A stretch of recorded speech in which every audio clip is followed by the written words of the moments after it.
Hello, friend. I am so glad you are back for another episode of the Happy Whole You podcast. I appreciate you being here week after week or month after month, or maybe you're just dropping in for the first time. I love to interview amazing people from all over. And today I have the pleasure of interviewing Keith Kurlander, and he is the co-founder of the Integrative Psychiatry Institute, the largest professional education company specializing in integrative mental health and psychedelic therapy, listed in Inc. 5000 as one of the top 100 fastest growing startups in the US, top 10 in healthcare, and top 3 in education. He also co hosts the Higher Practice podcast for optimal mental health and well being, and has co-founded the Integrative Psychiatry Centers, a clinic revolutionizing mental health care with cutting-edge psychedelic therapy and integrative psychiatry treatments. With over 20 years of experience in psychotherapy and coaching individuals, couples, and families, Keith's journey began after nearly committing suicide at the age of 19, following a psilocybin mushroom experience. His battle with severe mental illness persisted into adulthood until he overcame it through decades of trial and error. Now a successful entrepreneur, Keith is passionate about teaching methods that can eradicate mental illness and empower people to reach their full potential. I'm excited to share Keith with you today, and I'm glad you're here to listen in on the conversation that we had. Here we go. Hi, Keith. Thank you for joining me on the Happy Whole You podcast. Hi, thanks for having me. Well, I'm really glad that we connected and you're able to pop on because I think you have a lot of valuable information when it comes to mental health for our listeners and some alternative stuff that you are up to. But before we dive into all those goodies, can you share with us a little bit about yourself and how you got to where you are today?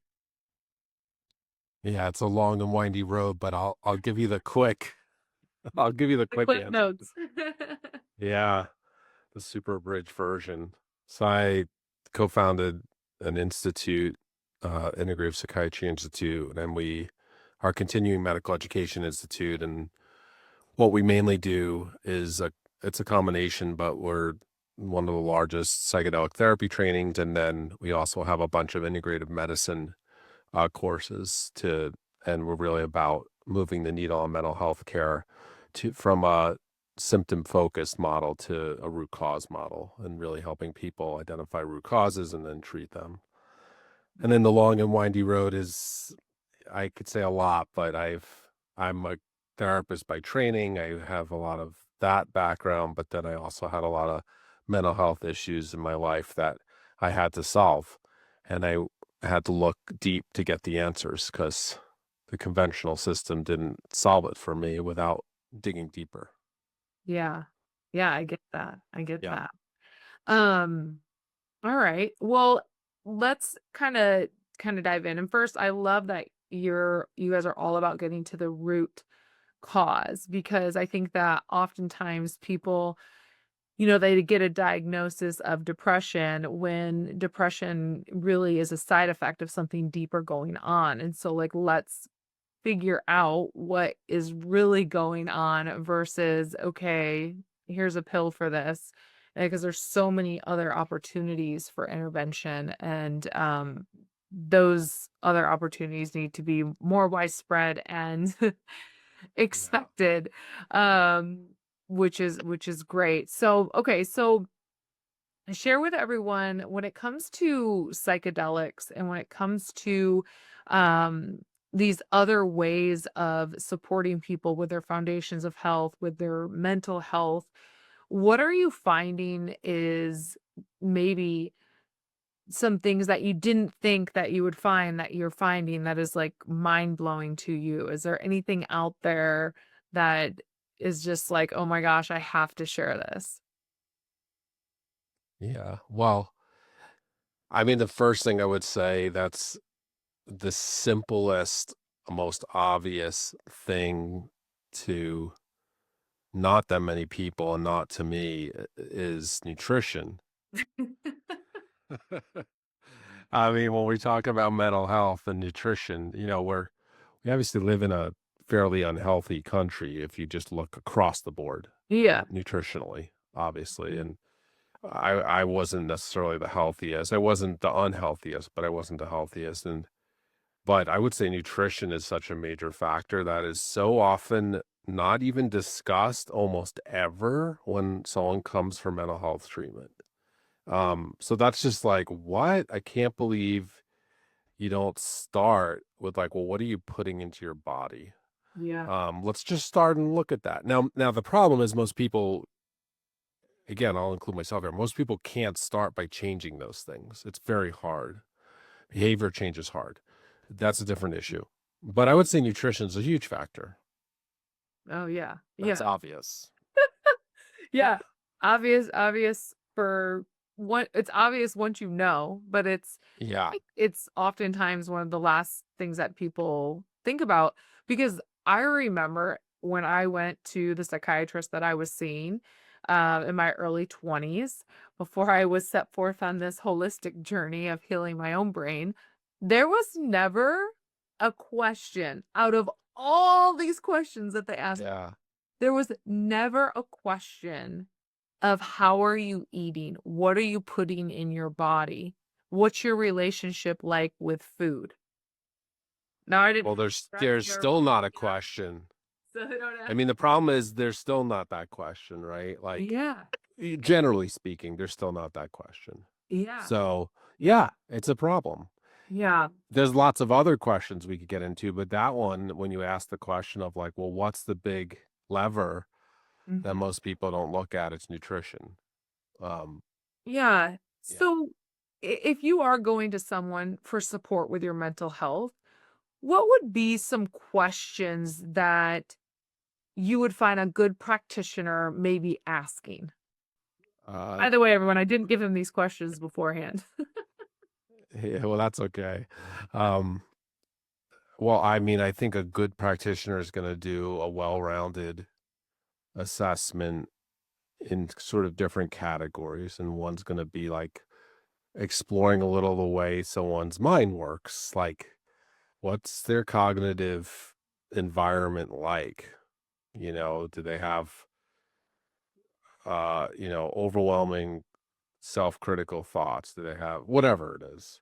So they're going to explore the cognitive environment a little of how does this person think and feel and how those feel. Then they're going to explore feeling and moods, obviously, which is standard. That's everyone's going to do that. They're going to explore moods. Not everyone's going to explore the cognitive space, but everyone's going to explore moods, typically. Not everyone, almost everyone. That's how you arrive at a diagnosis, mood and behavior. Um, and then I would say, not going to happen that often is exploring people's relationship to spirituality. Um, and I don't mean religion. I mean their connection to something beyond themselves, their connection to nature, something outside of themselves in that way, and also maybe to something larger, Mhm. and how they generate meaning based on that. I think that's very important to understand a person's worldview based on their spirituality or their absence of spirituality. And then we get to the physical body, and this is where it's complex. Now, I'm not a doctor. I'm not a medical doctor. I'm a psychotherapist, but I co-founded an institute with a medical doctor, and we spent a lot of time looking at this. But then they're going to explore the physical body in a much broader way than most people do. And they're going to look at how systems, what's happening in different systems, not just basic, blood panels and these things. They're going to be looking at the gut health, hormonal health. Um, we're going to be looking at metabolic health. Um, so just to start, like some of the basic systems that they're going to look at, because if those aren't functioning well, you're likely not going to your moods were likely not going to be that stable if those are not functioning well. Um, and then we get into the environment, how you interact with the environment, more behavior and interactions. You're going to look at social relationships, and you're going to want to look at your addictions and where are your addictions. Yeah, I think it's always a good question to ask where your addiction is, not do you have any. Yeah. Because if you don't We ask, all have them. right, like we all have something we do that's robotic Yeah. as a way to just get some dopamine and check out Ah, a little. totally. So, but people don't want to admit that, but we do. So, where are your addictions? And then we find out where they are. And, but we also want to look at the positive, resourcing aspects. Where's their self-care and what are they doing to help themselves? So I would say like that kind of gamut of like Yeah. a holistic look into a person in the first session or two is really helpful. Now most people don't do that. Some do. Uh, but it depends where you're going. I mean, obviously, your primary care doctor in 15 minutes can't do that. That's not their job. They're not going to do that in 15 minutes. But they shouldn't, I know, but they shouldn't also give you an SSRI. And I just heard a statistic. It was about 85% of um, antidepressants, or this could be mental health medications in general, but for some reason, antidepressants sticking out of my head. 85% are prescribed by a regular practitioner. Not, Yeah, it's somewhere between 2/3 to can get as high as 80% antidepressants are prescribed by primary yeah, care. in a 7-minute session, Yeah. which is wild.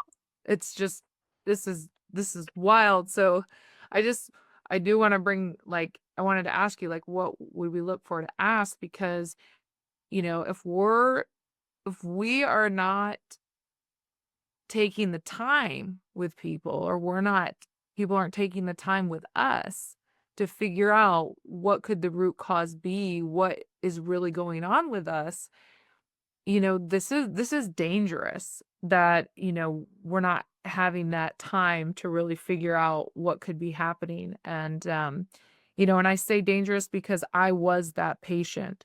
I was that patient that came in, filled out a bunch of paperwork, spent 15 minutes with a psychiatrist, and he put me on 3 mind-altering medications in my early 20s, and that went downhill real quick. It was very dangerous. So that's why I like to talk about this stuff, and especially with people like you that are like, yeah, let's get to the root issue. And to get to the root issue, it sounds like we have to be asking a lot of questions, looking at pathology, checking in with the client, asking a lot of questions, figuring out you said, what's going on mentally, how are they thinking about their life, what's going on internally, what's their environment around them. I mean, what Yeah. putting in their body, all these things. Yeah, you have to do all that. And but then the other side of this coin is the patient has to be up for that journey too. And not everyone is. It's not bad. It's just not everyone is, right? Yeah. Not everyone wants that's not an easy journey. Like, sure, the outcome of that journey is typically going to be a lot more fulfilling. Like life is probably going to get a lot more full and rich and wonderful and all of that, but that road isn't for everyone. It requires making your life about that road if you're really suffering. Right? So you got to be willing to do that. So that's the flip side of the coin is not everybody is willing to do that. So I think we have Yeah. to meet people where they're at. Um, so some people are at needing some symptom relief and going about their day, and that's like there's nothing wrong with them, um, but it would be great if they knew, because most doctors won't tell them this. It would just be great if they knew, like, look, I might be able to provide you some symptom relief. It's probably not going to address why you're here, the Mhm. underlying reason of what got you here. It'll give you some symptom relief, but it's probably not going to fix the underlying issues. Like that would be good if that was said more often. And that is said sometimes, but I Yeah. think it should be said more often. Yeah. Yeah. 100% because Yeah. medical doctors take an oath that they'll do no harm first. And so it is harmful when we don't disclose information to people and people aren't aware that, there's a lot more that is at stake. And I think that there's not oftentimes the full disclaimer of what's happening and what could possibly happen. But Um, okay. So let's say I have some questions for you that Sure. some people wanted to know about. So I'm going to ask you those. If someone listening right now feels stuck in their mental health journey, what's the first step you'd encourage them to take today to work on their mental health?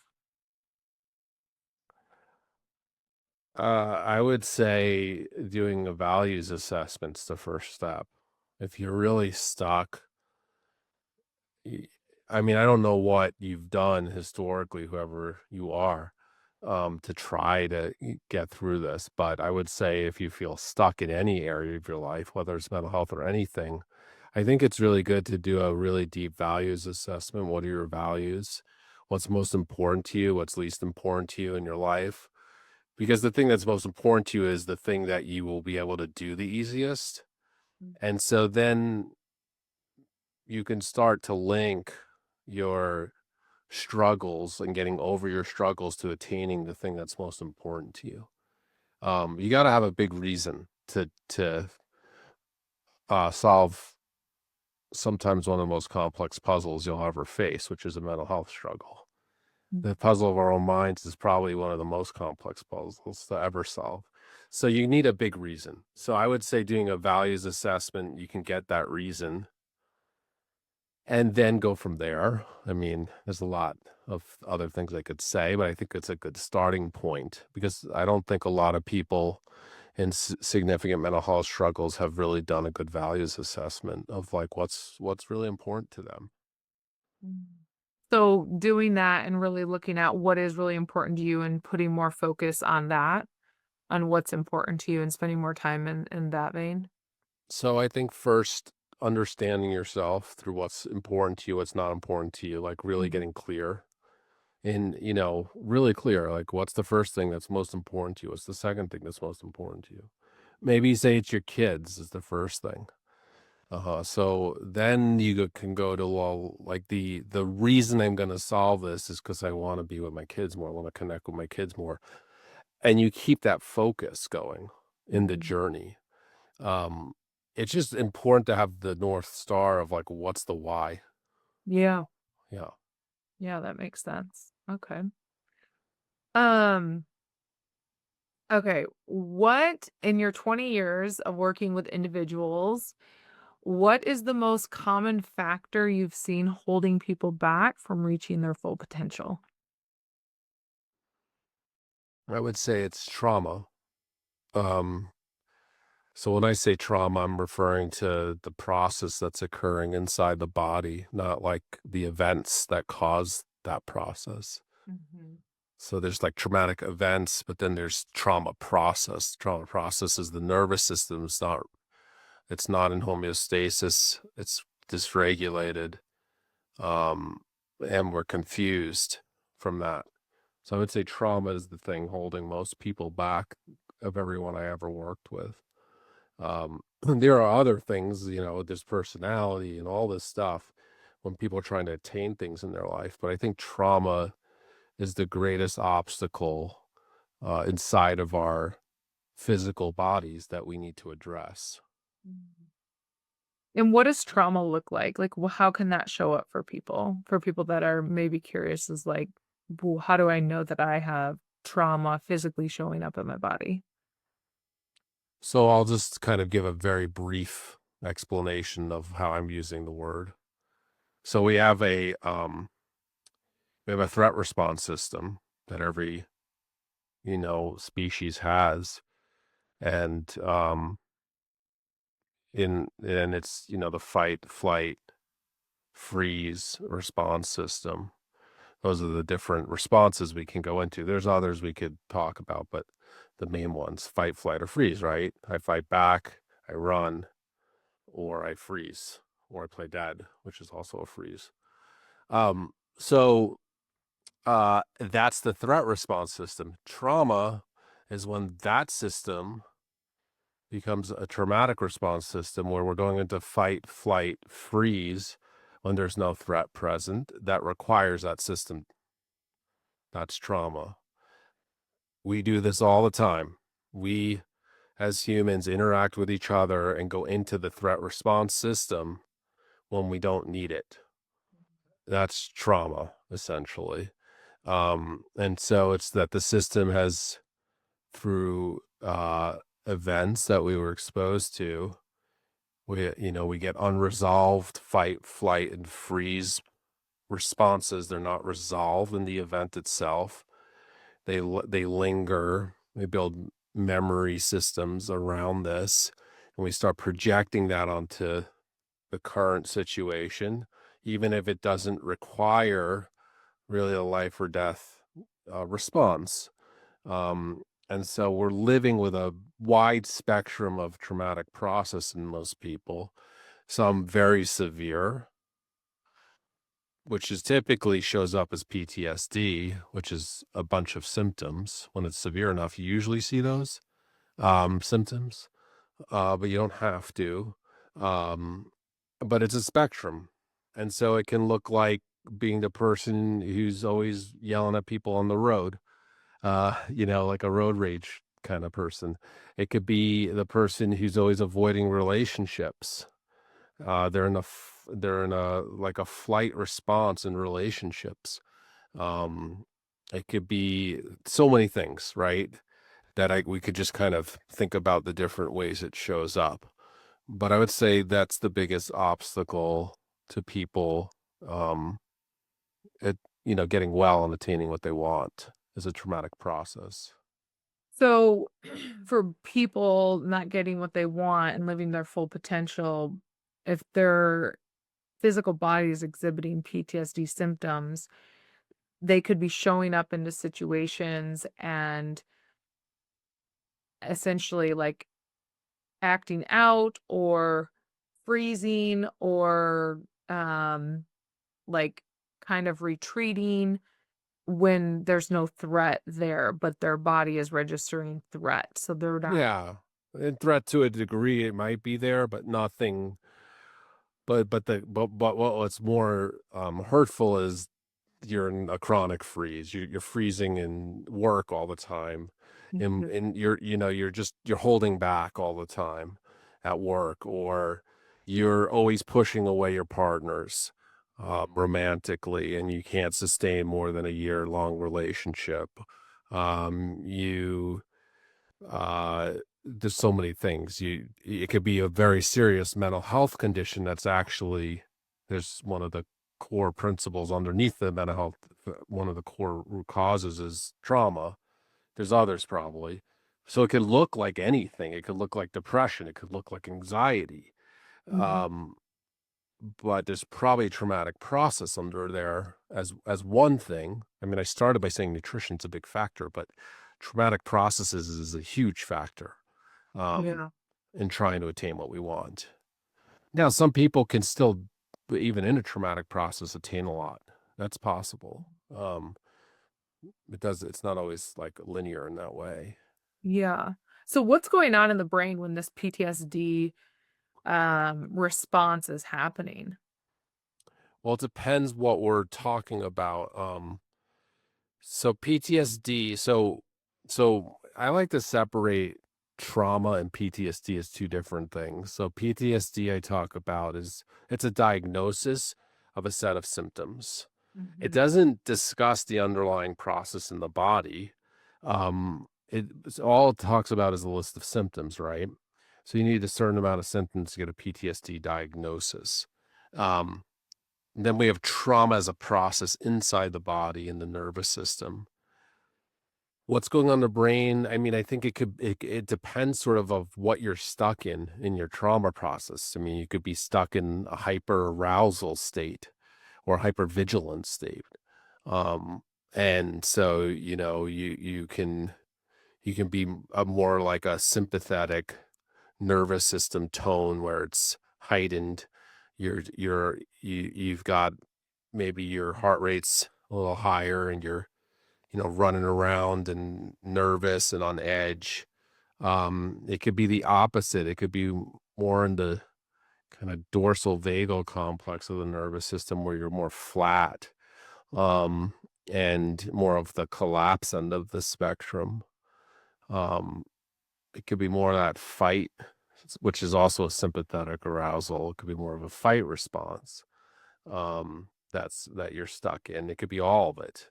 I mean, everybody kind of knows themselves well enough if they just pause or like, what are you really patterned in from between fight, flight, or freeze? where do you go often under stress, or, most people know themselves. Yeah. Um, yeah, Yeah. Do you think most people can heal their mental health challenges? I think that anyone um can always get better than they are Yeah. right now. And I think that healing, I don't know what 100% healing looks like in anyone, but I think that they can progressively get better and have some setbacks along the way. Yeah. And I believe that for sure. Yeah. Yeah. Yeah. Totally. But they have to want that. Yeah. If they Oh, don't yeah. want that, then they're not going anywhere. But if Yeah. they want that, yeah. And then there's, I think a lot of people in mental health struggles when they're complex, they do want it, but they feel like they're just walking in a circle. Like they just can't find the road that like get through the keyhole. They Yeah. can't do it. Yeah. I think that's very common. I've been there. Yeah. Yeah. Yeah. Yeah. And you're Yeah. spinning in circles and you're just Yeah. like, what the hell do I do? I Totally. feel like I'm trying so hard and yet I feel tortured by myself. Mm-hmm. Yeah. Yeah. Yeah. The brain is very fascinating. And I think that one of the biggest things that I've learned in terms of the quality of my own mindset and my mental health is paying attention to the meaning I'm giving everything. So this can be as simple as the way somebody spoke to me and the tone of their voice.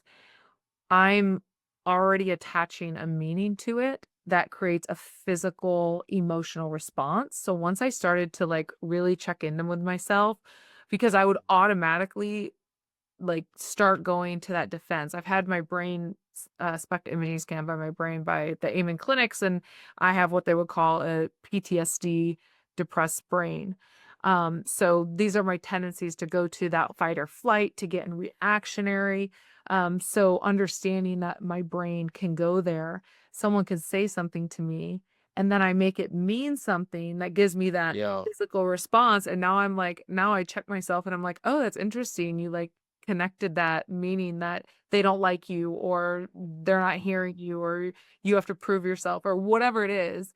And so I've made it into like this game and then I can go Yeah. and kind of reprogram it.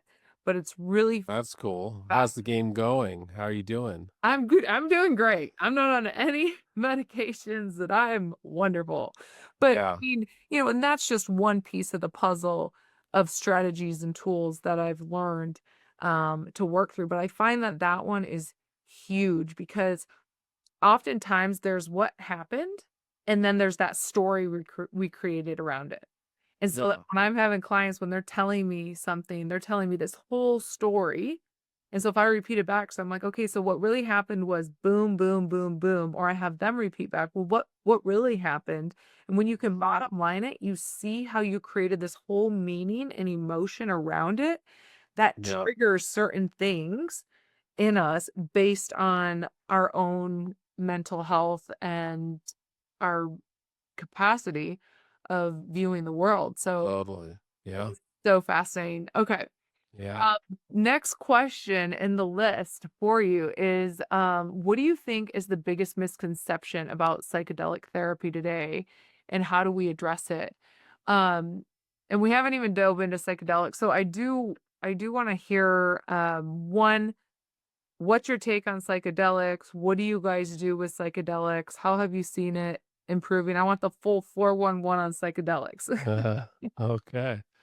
Uh they're trippy. um Psychedelics, yeah. So I think that the research is very strong that they can really help in the right situations. That's the highest level. Really strong. PTSD with MDMA up to 70% um reduction of participants we've seen getting better from treatment resistant PTSD, meaning they've tried other things. Those numbers are unheard of, right? Now, Yeah. these studies are getting a little challenged, but the basic is, yeah, we're looking at numbers close to that, I think. Um, And then What is that? Can you share with the listeners for people that don't know, like, what is that MDMA. therapy? Yeah, what is that therapy? What do you do? How does one get that therapy? So right now, MDMA assisted therapy is it was it went through a full, so in the FDA you have to get through 3 phases, phase 3 trial. And then the pharmaceutical company submits a new drug application and they hopefully get approved. That happened last year and they got rejected. Lycos Therapeutics, which was formerly MAPS. So they got rejected, but they didn't get an outright rejection. They're being asked to go back into the process again in another phase 3. We'll see what happens there. It was partly political and it's a confusing thing. I mean, the data looked pretty damn good. So MDMA therapy is MDMA, some would say is not a psychedelic, but in the psychedelic therapy world, people call it a psychedelic. It just depends on how you define psychedelics, but it definitely induces an altered state of consciousness. It's the street drug is ecstasy, which can have other things in it. It's usually not pure MDMA, but it induces it can kind of inhibit the amygdala, which sends out fear signals. So you Yeah. can have like less fear while you're processing trauma. And it also does a cool thing where, first of all, it can help you focus a lot.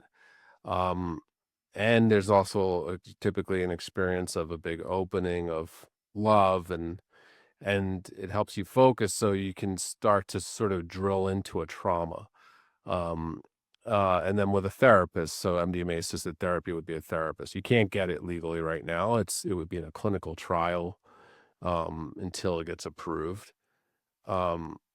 And it's very powerful. I mean, it's a powerful mechanism for trauma in general, trauma processes.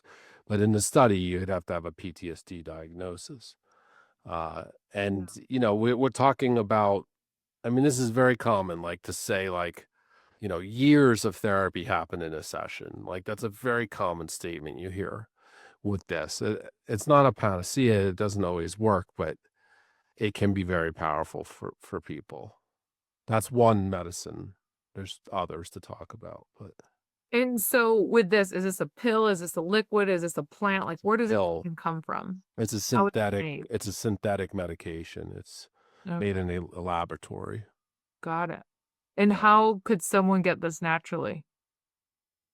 Well, they're not going to get it naturally. Okay. Not So really. so there's no way to get it naturally. It's not MDMA. Okay. Yeah. Yeah. Okay. I Interesting. mean, you could take natural things in the natural world and synthesize MDMA, but it's still a synthetic drug. So it's super potent. Yeah, it's not organic. So like psilocybin is organic in that you actually can go find the mushroom and it's inside the analate is in the mushroom already. You don't have to synthesize anything. Okay. Okay. Yeah. So what other psychedelics are out there? So obviously mushrooms.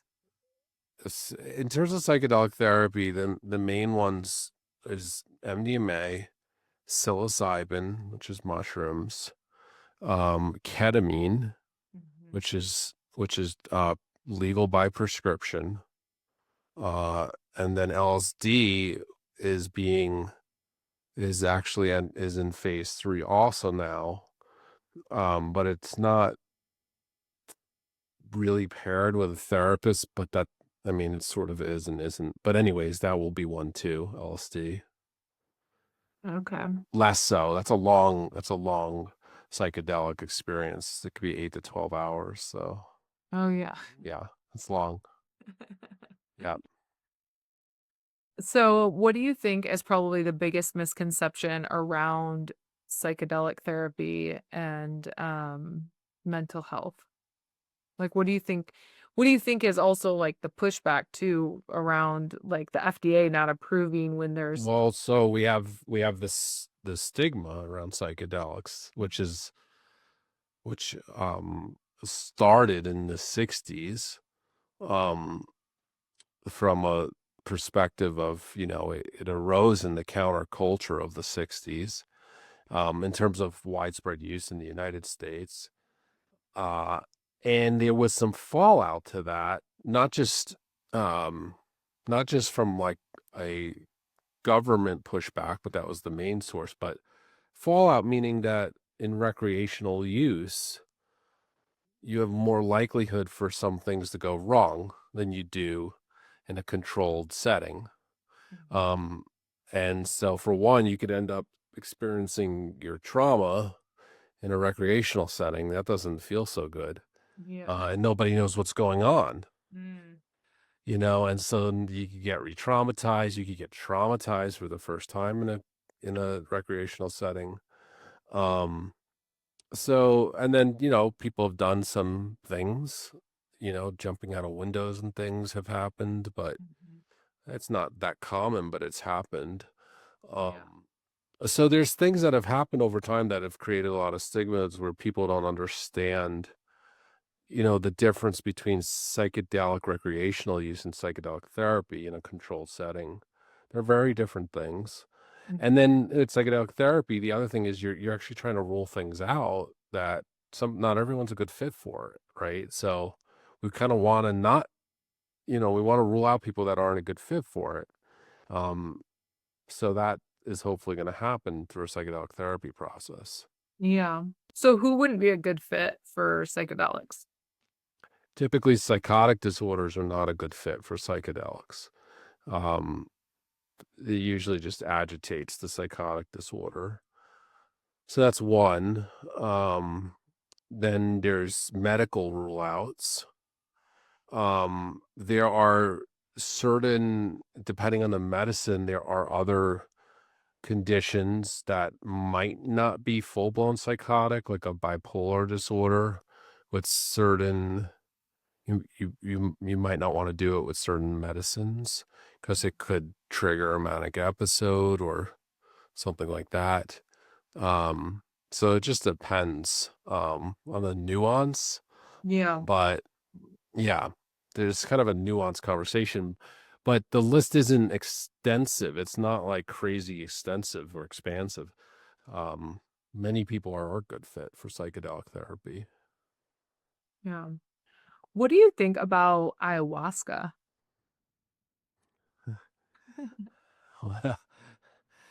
Have you done ayahuasca?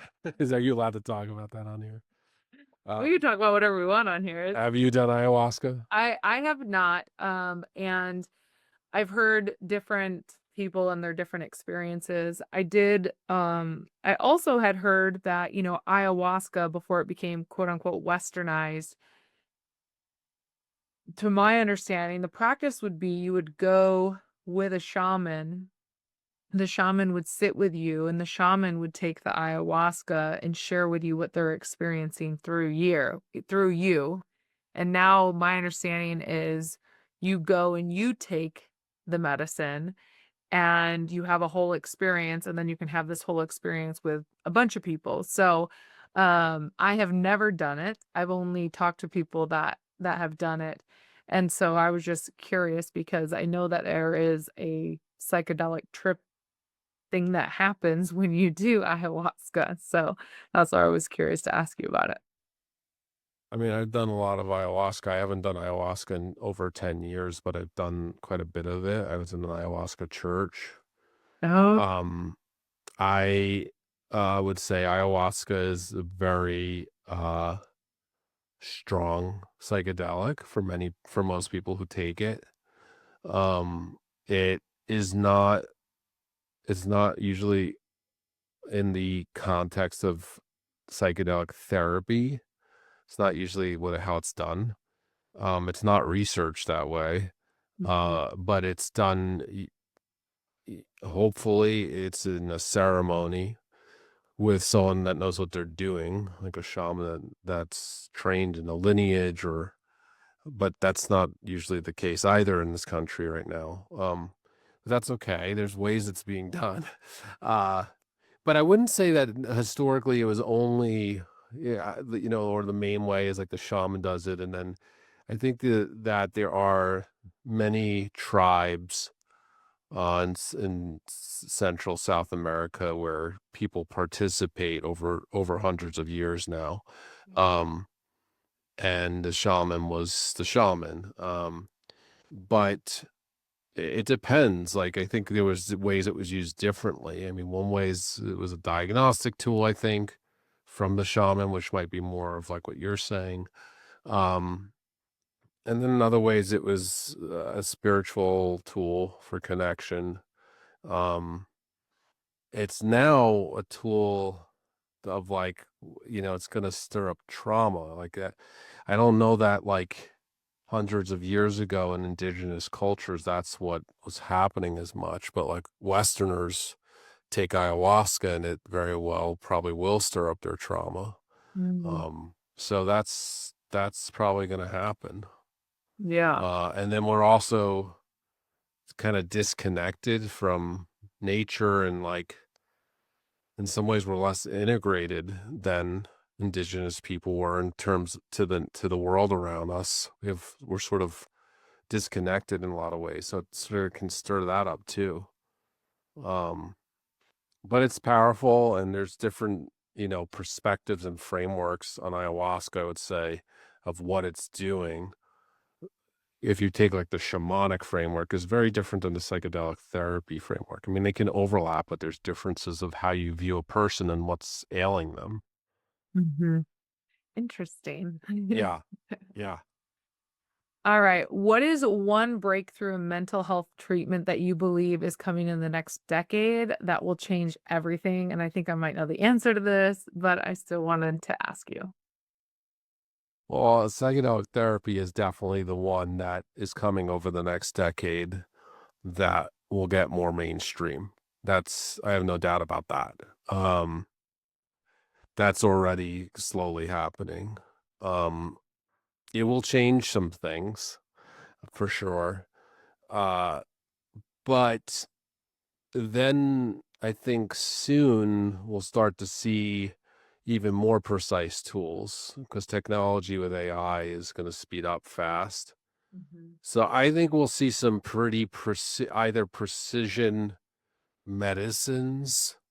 Um, Maybe they're like psychedelics where they're therapy enhancing medications versus therapy suppressing medications. I think we'll see more precise tools with that, but we're also going to see more precise devices over time, to help us rewire some of our puzzles that we're in. So I think we'll see that in the next couple decades. We're going to see some really different ways of approaching things. Do you think that mental health is going to get better over the next 10 to 20 years or get worse? I think it's going to keep getting worse for a Why do you, long time why do you think that? because I think there's a few reasons it's getting worse. Social isolation is an issue Mhm. that is increasing in a certain way. Physical social isolation. I mean, so many people work from home now that they're not even in an office anymore, and they're just like by themselves in a room. As one example of so many examples. I think social media, raising children on social media, um, is going to have it already is, but I think it's going to have a pretty devastating effect on future generations. I think we're exposing children to too much information, and then also to access to too much to information that they're not ready for, Mhm. um, to know who they are and discern between. I think that there's too much influence right now on children. Not that long ago, it's like you had your influence of your local community, maybe had some TV influence, but it's getting more and more chaotic. And then there's also the social issues for the younger generation that's happening in social media with their peers. And then for adults, we have the issue of, and it's not all negative, but I'm just giving the negative part because you asked that. I don't think it's all negative. But with adults, it's an issue of addiction. And I'm not saying I don't do this, but like, you have a slot machine in your hand of dopamine. It's like a penny slot machine. You're never going to win anything really, but you're going to keep getting a penny here and there. That feels good to Yeah. you. Yeah. So you have a penny slot machine in your hand now where you're getting these dopamine in your reels or whatever, where it's like, oh, that's the next thing I get a little high off of. And you're just programming your brain really to be in that addictive cycle.